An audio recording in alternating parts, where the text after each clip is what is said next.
Hello and welcome to Meeting Midway, Tier 2 Prevention, hosted by the Missouri Department of Mental Health. My name is Carl Hongler, and I will be your chaperone as we walk together through Tier 2 supports. What is it? How does it work? What does it use, and how do we use it? Together, we'll do a deep dive with each episode into this topic to gain greater knowledge about this subject. At the end of each episode, it's hoped that you'll have a greater understanding about Tier 2 supports and see how it relates to your daily lives. And with that, let's move on to the show. Hey everyone, and welcome to another episode of Meeting Midway, Tier 2 Prevention. On today's show, we're talking with Cana Poteet. Cana is a positive support consultant supervisor over the western side of the state. She works with organizations to provide services to individuals across the state of Missouri in assisting them through building sustainable systems through the Missouri Tier Support Model. Prior to this role, Cana worked as a positive behavioral consultant for several years. In addition to working for the division, Cana is an avid writer, advocates on nature's behalf, and visits a national park yearly, as well as kayaks, hikes, and camps even when it snows. Cana strongly believes in a coaching mindset. Her values include trust, inclusion, and sustainability. On today's show, we're talking about action plans. We're going to go over an action plan and its three main components: tasks, objectives, and finally, its goals. We're also going to cover if progress is being made on the action plan, the importance of team involvement in action planning, and much, much more. And with that, feel free to sit back, relax, and enjoy the show.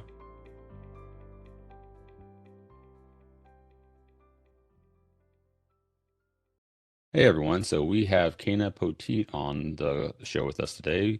Cana, do you want to say hello to the audience, please? Hello, audience. Awesome. And you all heard Cana's background intro at the beginning of the show there, so we're just going to kind of jump right into the conversation here. So, Cana, we're here today to talk about action planning. Can you first explain what an action plan is and why it's used? Yeah. So the way that I like to talk about action plans is they're kind of like these roadmaps that you would use in order to know where you need to go down whatever path you're going. So some people like to talk about action plans as a strategic plan, or they also kind of mention them as these project management tools that kind of just guide you in what you have done, what you are going to do, what needs to be done, who's going to do it, by when, so on and so forth. So people kind of misunderstand that action plans are different than to-do lists. You know, a to-do list is more of that, I need to complete X, Y, and Z within this day or this week in order to accomplish everything this week. So that's just kind of like a general to-do list. But an action plan is a lot more broad than that, and it covers a far wider expanse than a general to-do list. We usually use these action plans, like I said, as strategic plans for a whole organization because they really keep us on track to help us avoid having the same conversations occur over and over and over again.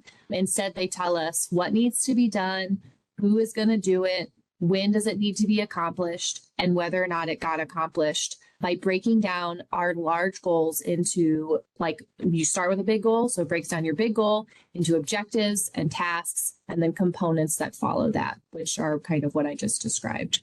Okay, so to kind of summarize, it sounds, well, you used the term broad there, but it also sounds like there's a much larger time factor with action planning versus, like you said, a to-do list, which may have a one-day turnaround. Is that correct? Yes. Action plans are generally, they're just really big things that you're going to be working on. These large goals that might encounter or require a lot of different objectives as you go towards them. So like, they're much more in-depth and detailed than a general to-do list. I make to-do lists to go to the store. I wouldn't really make an action plan unless I needed to do a lot of things at the store around what's going on. Okay. Now, can you explain the difference between an objective, task, and goal with an action plan? Because you mentioned those terms in there as well. Yeah. People, I find, when they're learning a little bit about action plans, they get hung up in these three different terms when we're talking about them. Some of them can be interspersed or used similarly, but breaking them down into like these different ideas and components is going to be really helpful for a couple of different reasons. So the difference between a goal, an objective, and a task is really just its focus. A goal is kind of like your broadest and most general SMART goal. So we've all heard the term SMART goal, right? Specific, measurable, attainable, realistic, and time bound. We've all heard about that SMART idea. What's great about action plans is that it's a SMART goal, like in and of itself. It's the best tool that you can make any goal really smart. But it's hard to know how to break that thing down.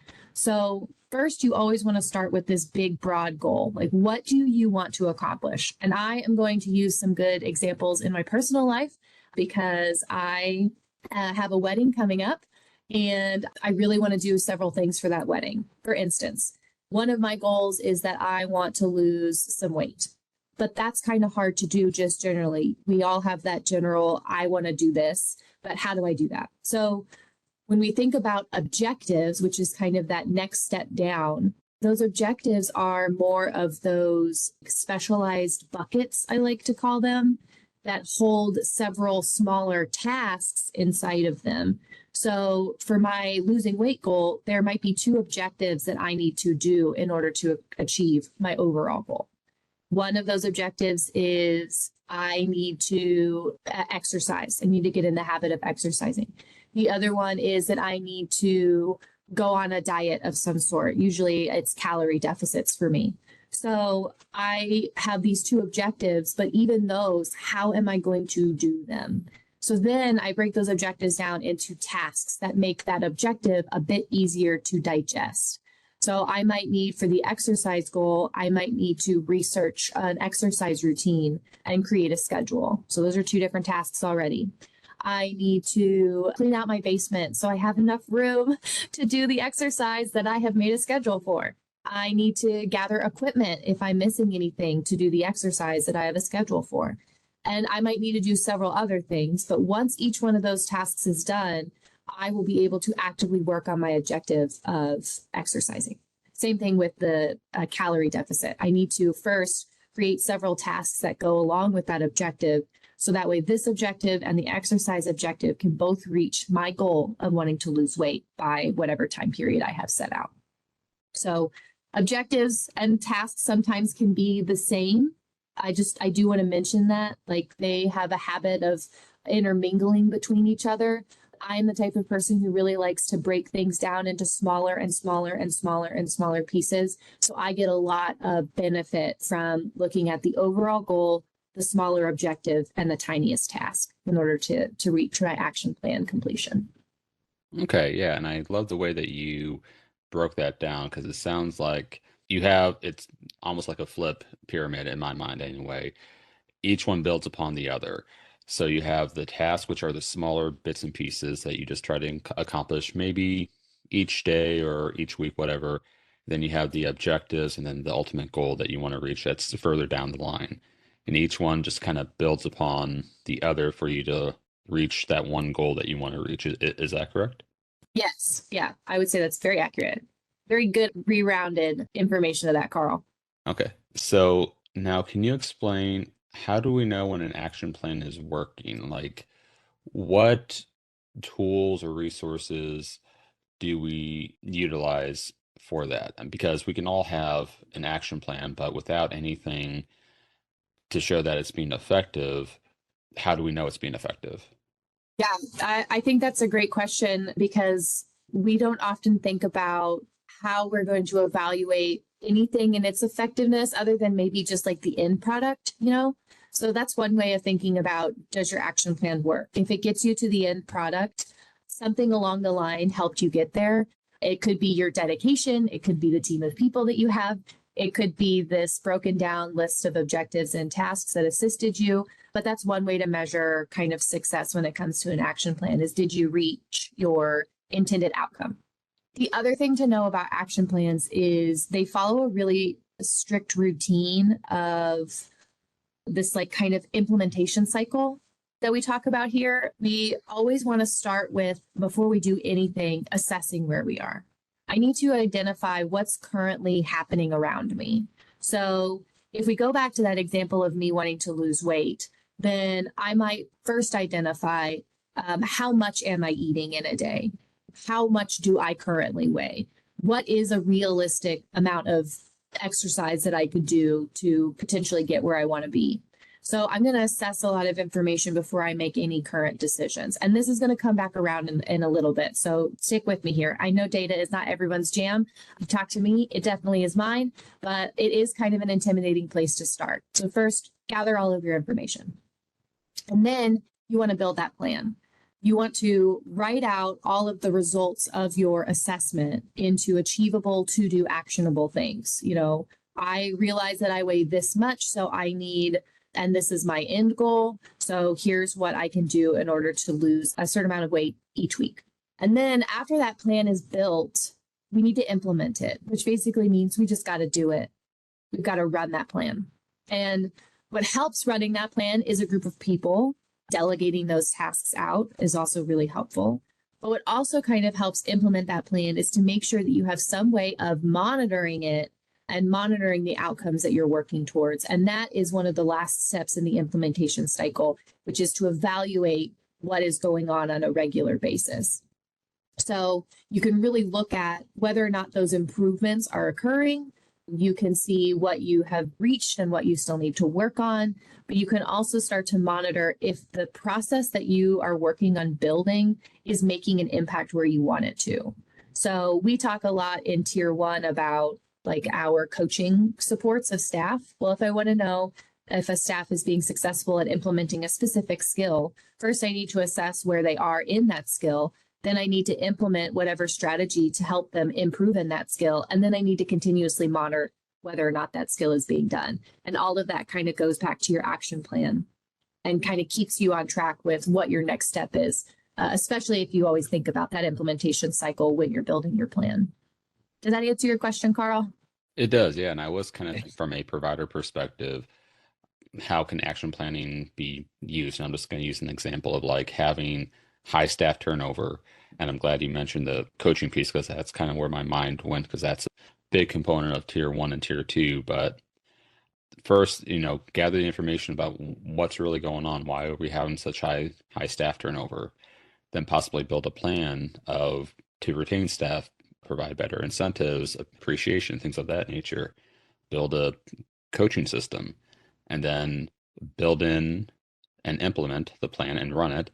And then after a period of time, evaluate whether or not you had a higher staff turnover than you did, let's say, last quarter. Right. Is that kind of what you were explaining? I just want to make sure because I wanted to provide a provider example that would be understandable there. Yeah. And I think one of the reasons why I like action plans so much and this idea of the implementation cycle, it's because that was a very scientific approach method that you just took in assessing and figuring out where we are and then building a plan and then seeing if that plan is making an impact by reevaluating that data. And I think it just keeps us in that mindset of some things are not going to work. You might come up with this idea to do something great to improve staff retention, and then the data tells you that was a lot and it didn't get us anywhere. And so you can just move on to the next thing. But this way, you really can see what you have tried and what was successful and what wasn't, and then just keep trucking along. That's really all that we can do at some points in our implementation of any new system or change or culture. We just have to keep trucking along. But having all of that written down, having all of that really well organized, it makes it so much easier to be like, hey, Carl, I have this cool idea. What do you think? And you're like, oh, that sounds really familiar. And then you find out that you tried it on the action plan and it did or didn't make the result that you wanted. So it doesn't mean that you can't try again, but it definitely gives you a lot more information to move forward on. So yeah, it's a very scientific approach in these action plans. Okay, so what should we do when we get off the action plan? In other words, what if we're seeing no improvements or we're just getting busy with other life issues, for example, personal setbacks, business setbacks, things of that nature? What can we do? Well, it's very common to kind of start something, especially if you've never done it before, and then have that taper off. I think that we do that pretty much everywhere in our lives.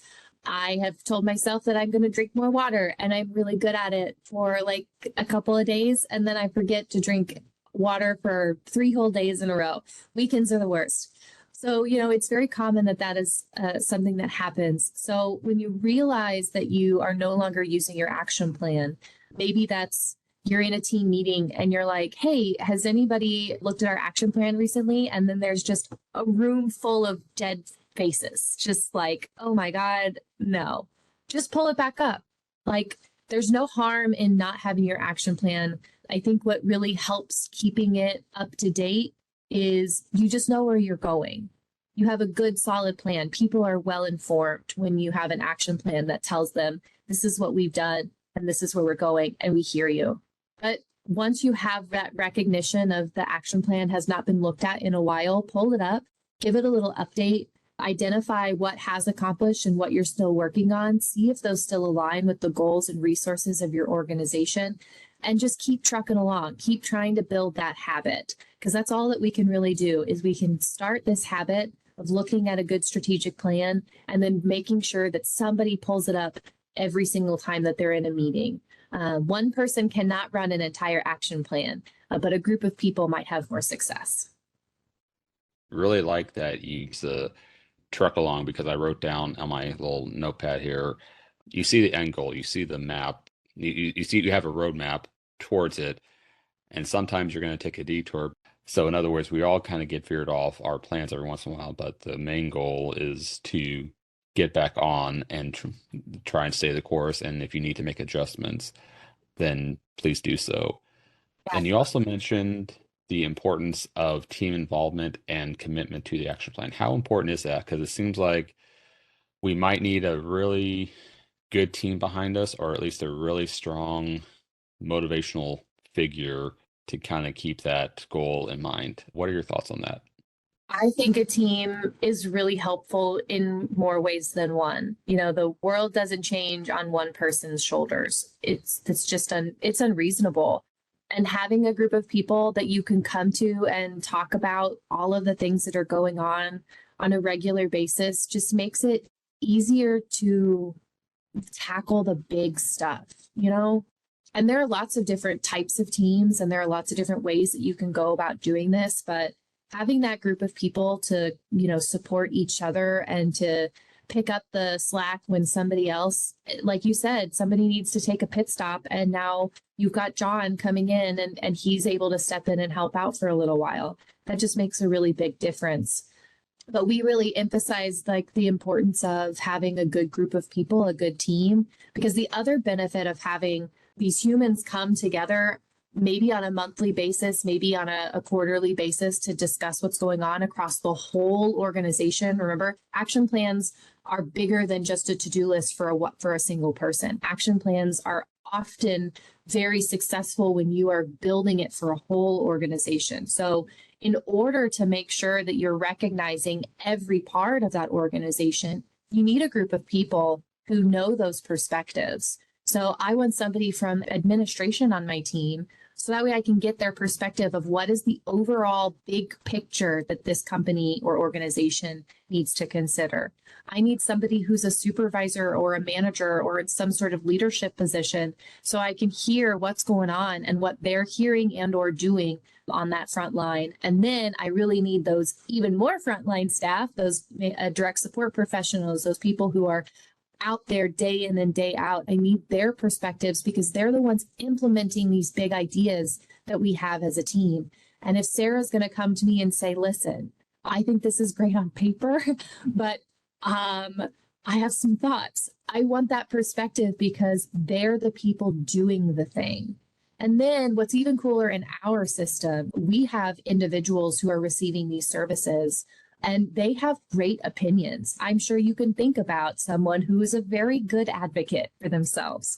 And so they coming to the table and having conversations and sharing their feedback about what it looks like, what it feels like, what their quality of life is now can give you some great perspectives. And maybe they're not there forever because, they have their own things that they want to do, but getting them in and having that voice in there is going to make a big impact. So that's just like one reason why a good team with a different group, different perspectives and philosophies and values all come in to meet with you is really important. But it also helps you have more people to delegate to, right?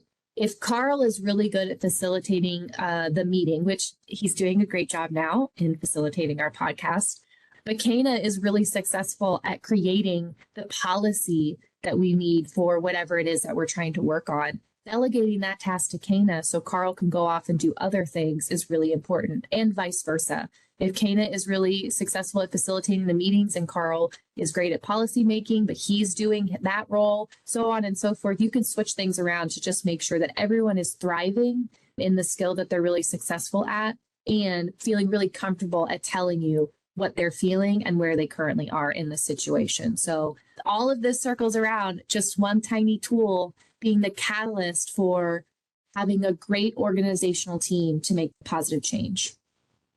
Yeah, and I really appreciate the way that you describe that. And to kind of sum it up, it sounds like you just need you need the whole team buy-in, and not just from administration, but you need from the CEO down to the direct care staff, which is a word, I'm not going to sugarcoat it. It could be a little difficult. Yes. However, as long as people remain committed to the goal, and if they see the benefit towards them, it'd make it a little easier there, I would believe. But also, you mentioned building upon everyone's individual strengths. You used the example of conducting meetings and someone who's really good at policy. So there has to be a strategic makeup of an action plan, I would assume, so that you have the right team members with the right strengths in the right place. Is that correct? Yeah. So you can have there are lots of different things that you can use as an action plan. Are you referring to just the structural makeup of that action plan? Is that what you're referring to, Carl? A little bit, yeah. And the individual strengths that each team member would bring to it. Yeah. Yeah. So there are a lot of different structural makeups that I can think of. As you could probably guess, I'm pretty obsessed with action plans. I find them really helpful. It's how my brain works. So the cool thing about an action plans, and I mentioned this right out of the gate, is they're also just project management tools. The difference between an action plan and a project management tool only is that a project management tool is based around a project more often than not. So I want to host a concert by the end of the year. That might be a project, and that has a lot of things going along, and a project management tool can help you. But there are a lot of project management tools that you can use to help build and maintain your action plan. I have a personal project management tool that I like to use. I use Trello. Trello does not sponsor this podcast. I'm just a fan. But that is a really good project management tool that I use personally to assist me in just keeping track of all of my day-to-day. Lots of companies use that. Same, if you've ever heard the commercials, Monday.com, that's another one. But we have some really basic templates that we provide to our organizations across the state. We've got a Word document. So you just kind of have to know how to use a table in Word. We also have an Excel version where you just kind of use that document to keep track of everything. I recently made another template for our team as we're going through a big structural change that is it's just a stream of conscious thought, but it has all of those necessary components that you would need in order to have an action plan be successful. And so as long as your structural action plan has what is your goal, what needs to be done, who is going to do it, by when, where are you in that process, and whether or not it got done. Those components are really, really important for you to make sure that you can do just what you're talking about, Carl, in this identifying people's strengths and then delegating the right things to the right people. When you have all of those components, it's very easy for you to say, okay, so I need somebody to do research on this topic. I know that Chad is really good at researching. He's done many things in the past to do so. So I'm going to ask Chad to help me with this research part of this project. Versus I know that Paige is really successful at teaching people. So when we get down to that particular part in our action plan step, I'm going to make sure that Paige is involved in that. So the only way that I can know that is by knowing who's on my team. There are lots of ways that you can do that, but I'm sure that's a whole different podcast on learning about how to build your team and getting to know them. Won't go into that. But yeah, so I kind of said two different things here. First, finding the right tool for you, finding the right organizational structure of your action plan is important as long as it contains what needs to be done, who is going to do it, by when, what is your current status, and did you finish it? What time did you finish it? And then you also just make sure that you think about who's on your team and who has the right skills for the right delegation. Okay, thank you. So now we've kind of danced around it a little bit, and I've heard that an action plan can either be ongoing or time limited. But how long should we have an action plan? Forever. You should have forever. You should always, always, always keep your action plan. An action plan is a living, breathing, adapting document. It can change, it can grow, it can shrink, but you should always have an action plan because we're always doing organizational initiatives. Always, all the time. If you're running a company, if you are part of an organization, your action plan is going to be your best friend. You just have to build the habit to keep that plan updated. I have seen lots of different action plans by working with organizations for the last several years. And I think one of the ones that I really enjoy seeing the most, just because it's a personal preference of not having so much in your action plan that you have 5 years worth of information to sort through. You just kind of keep them on a yearly basis. So 2023 ends, you have 5 items that you did not get to accomplish for any number of reasons. And you add that onto 2024's action plan. And then you run 2024's action plan, do the same thing for 2025, so on and so forth. But always, always, always have an action plan. Keep it running. It's so, so helpful. And if you do this, you'll be able to look back on years worth of progress and changes that you can just refer back to and show people that, when we started, this is where we were and this is where we are. And we've gone through a lot, but we always made sure to try and be as strategic and scientific and data driven and feedback driven as possible, because all of your action plans really request those skills. So don't give it up. Keep it. Yeah, and I was going to say, I really like your explanation there of if you didn't get to 4 or 5 goals or whatever at the end of the year, it's okay to roll them over into the next year. And you should be okay with that, so long as you see progression on a few other goals that you've done, and then kind of keep 2, 3, 5 year, whatever set to show from where you started to where you are now. Yeah. And I think that's really eye-opening for a lot of people there.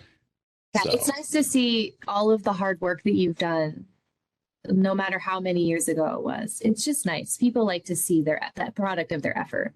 mhm. So we mentioned doing a review of the previous years and seeing where we've gone. But if we need to pull information from previous action plans, what should providers do? Like, what should be the mind frame of it? Should it be like, oh, we didn't get that one, so we're just going to let that one go? Or should we just say we're going to work on it again? Or should we modify it? Like, I think that's what a provider may do in that scenario of just say either drop it all together, try and work on it next year, or modify it. What would be your thoughts there? Yeah, I think that there are several things that could impact any item on your action plan. If you realize down the line that you never accomplished this particular goal or objective or task, depending on where it is, there might be some reasonings behind that. And it might be a good time to assess what those reasonings are. Was it that you didn't have the necessary resources to accomplish that goal? Was the goal a suggestion that sounded really cool at the time, but isn't anymore? Sometimes that happens. We have this idea to throw this huge bash in the middle of the summer, and then we learn that no one wants to do that and said they'd rather have one in the fall. That's totally fine. You learn things, you change things. That's just how we grow. If you have items that you realize that you get to the end of the year and you totally forgot about a whole section, maybe that's because your priorities were elsewhere. Maybe you really needed to focus your full attention on another section of your action plan, and that's what took over most of your meetings. And that is also totally acceptable. The cool thing about action plans is it just tells you what's coming due to focus your attention on. And if you need to prioritize and focus on one particular portion of it, that's what your team has decided to do. there's definitely no shame in not accomplishing a particular task or objective when it comes to action planning. It's just always important to do that implementation cycle, assess it, build a plan, implement, and then reassess it. And if you need to reassess a lot of things, you just reassess a lot of things. Otherwise, if you need to pull things from like a long time ago, a shared drive does great wonders. Keeping track record of everything that you've accomplished so that way you don't have the same conversations again. I can't tell you how many times I've been in a meeting and I'm like, I feel like we have talked about this somewhere before. And then I check my notes and we talked about it 7 months ago. And I'm like, cool. So maybe now is the right time to actually have this plan to do the thing that we talked about 7 months ago. When I was a brand new supervisor, one of the greatest advice that I got from my regional director was sometimes now is not the time. And, you might go 4 months with the same idea in your head that you brought to somebody, and then you bring it back up again and they're totally on board. That was the right time. And so your ideas definitely have a lot of weight, but don't feel bad about not accomplishing them or not accomplishing them in a timeline that might not be really realistic, right? So. Well, Cana, this has been a really great show, and we've gone over a great deal of information here. What would you say the next steps are for the listeners to do if they want to create an action plan? That is always the most daunting task. I've got all this information. I'm really motivated to want to do it, but where do I start? And I think, as I mentioned before, I am really down that path of gaining a lot of information. I don't like to make decisions without knowing a lot of facts. So if I were a person trying to build a new action plan, first I'd want to identify what are the goals that I want to accomplish. And maybe that's a personal goal. We can make personal action plans, as I mentioned. But if I'm doing an organizational action plan, maybe I need to get some people together and say, what do you want if you could see this organization in a year's time and it was the best organization that it could be, what would that look like? What are some of the things that you would put as a high priority to get us there? We have this is actually a tool that I stole from our person-centered planning. It's like, what goals do you want down the line? But it's really helpful to just envision, what do you want to see? What do you want to accomplish? And that might take some conversations. It might take a lot of feedback. It might take a lot of gaining different information from different groups of people. But after you do that, and you might also include some additional data that you need to assess to do that, like Carl mentioned about staff turnover and retention. Well, if our goal is to increase that, maybe we need to first identify where we are and what is our ratio. How many staff are we hiring within that month? How many staff are we letting go? What's going on there? So we can get a baseline where we are so we know if we've made an improvement down the line. So start figuring out what your goals are. What do you want to accomplish? And then the next thing is try to break those goals down. What is it actually going to look like for you to do that thing, right? Think about the tiniest bit of detail that you can, that it's going to help you accomplish that goal. And just start with whatever comes to your mind. It doesn't have to be everything the right way, the right time, the first time. Action plans are living, breathing documents. So they're going to grow and adapt and change as you realize more information and as you identify additional tasks to add. So try to think about some of those things that'll get you started. And then delegate those tasks to the people who can get them done. Give yourselves actual timelines to do them, especially if they are achievable. You want to hold yourself and the people who are working on your action plan accountable. The items that often get in that when Carl talked about, what do you do when an item falls off or you realize that you forgot to do something, those are always the items that have TBD attached to them. Oh, we'll talk about it later. We'll get to it down the line. If you can avoid that pitfall and just make sure you slap a date on there, it's going to hold you accountable to talk about it. And if you don't reach it within the timeline, you just extend the date. You say, okay, so we didn't get to it in July. We're going to get to it in August, right? But it keeps that conversation at the forefront so you don't forget it. But that still seems pretty daunting, right? Identify your goals, break them down, delegate them out, give a timeline on them. So we've got several examples of like you can Google action plans online, like put it in a template, find a template that works for you. My favorite templates are Excel, but again, my brain works very differently because I like to filter all that stuff out. So we have a couple of templates that you can start. And if you are thinking, I really want to do this and I really want to work towards implementing some great systems as a DMH contracted provider or somebody who really wants to impact my organization at a high rate, we have some incredible strategic action plans around our tier one systems that one of them is in like a PowerPoint document and the other one is in an Excel document. So that'll really help you just kind of have an idea of a good visual that we would recommend because it has all of those good components I talked about. But we also have some great resources. Carl, are we going to share some of those awesome resources or do you want me to talk about them? Oh yeah, it'd be awesome if you talk about them because I know there's a action plan template, there's a strategic plan template and things like that. So if you want to just go over those briefly, that'd be awesome. Okay, cool. So the Department of Mental Health has some really incredible resources that I'm just going to pitch right here. One of them, we actually have like a webinar recording that you can find on our website and on YouTube about action plans. That one's pretty cool. It's actually, I'm on it with Ree Evans, our previous tier 2 state lead. And we just have a really fun time talking about all of those nitty gritty details about what an action plan is, what are fuzzies, how do you fix them, so on and so forth. The other one that we have is, again, that onboarding action plan. We've got 2 different versions of that.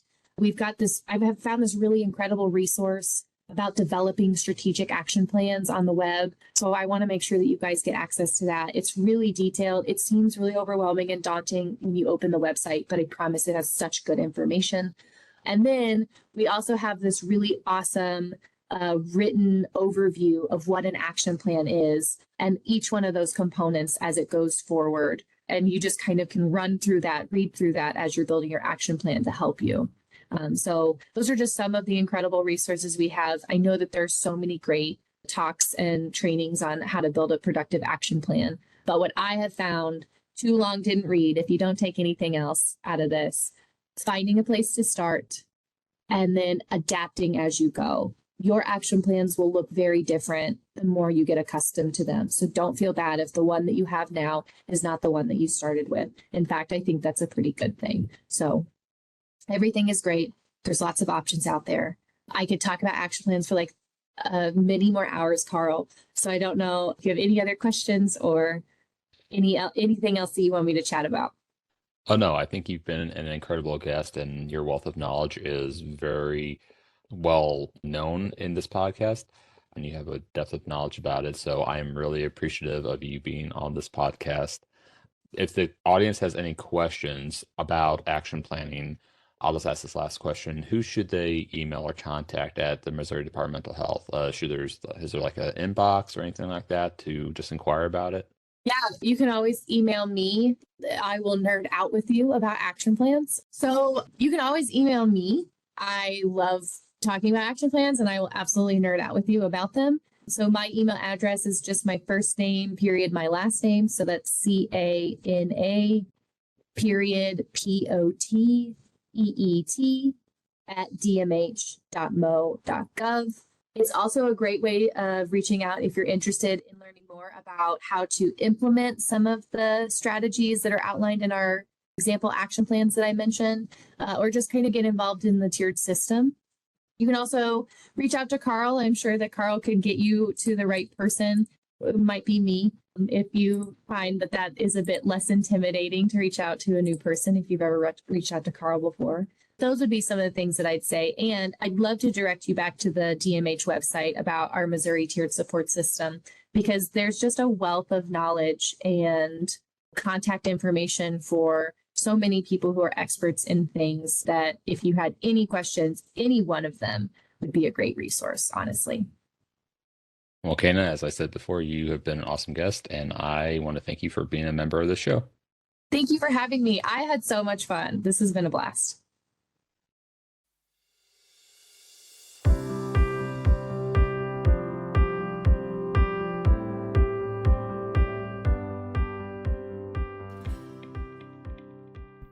Hey everyone, this concludes our show. Thank you for stopping by to learn more about Tier 2 supports and taking a deep dive into this topic with me.